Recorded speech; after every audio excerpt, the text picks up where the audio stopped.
গাইবান্ধা চর ও সমতলের পাশাপাশি বরেন্দ্র অঞ্চলেও বাড়ছে ভুট্টার চাষ। এবার বাম্পার ফলন এবং দাম ভালো পাবেন বলে আশা চাষিদের। ভুট্টা চাষের সব ধরনের পরামর্শ ও প্রযুক্তি সহায়তা দেওয়া হচ্ছে বলে জানিয়েছে কৃষি বিভাগ।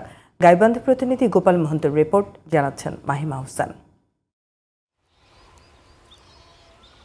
গাইবান্ধার জেলা সদর সুন্দরগঞ্জ, ফুলছড়ি, শাহঘাটার চরাঞ্চল ও পলাশবাড়ি, সাদুল্লাপুর উপজেলার নদী তীরবর্তী বালুময় বিস্তীর্ণ এলাকায় হয় ভুট্টা চাষ।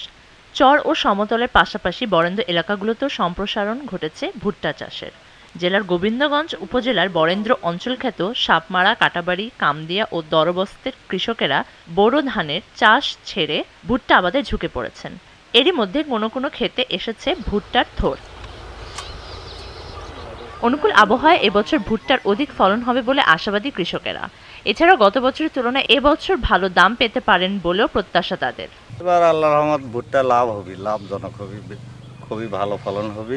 গাছের চেহারা খুব ভালো। বিঘে প্রায় 15,000-16,000 টাকা খরচ হবে। বিঘে আসবি হাতে 40 মন 50 মন পর্যন্ত আমার এদিকে আসে। তারপর দামটাও ভালো পাওয়া যায়, পোকার থেকে রক্ষা পাওয়া যায়।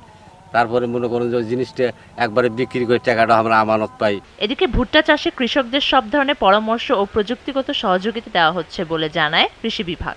আমাদের উপজেলার কৃষি অফিসে বিভিন্ন পর্যায়ের কর্মকর্তা কর্মচারীরা কৃষকদের ভুট্টা চাষ সম্পর্কে বিভিন্ন উঠান বৈঠক সহ বিভিন্ন কার্যক্রমে এবং রোগবালাই সম্পর্কে তাদেরকে ধারণা দিয়ে থাকে, যাতে তারা কম খরচে বেশি পরিমাণ ভুট্টা চাষ করতে পারে এবং অধিক পরিমাণ লাভবান হতে পারে।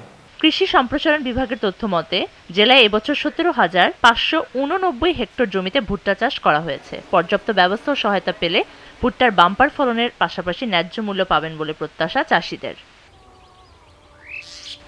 Mahima Hossain, GTV news.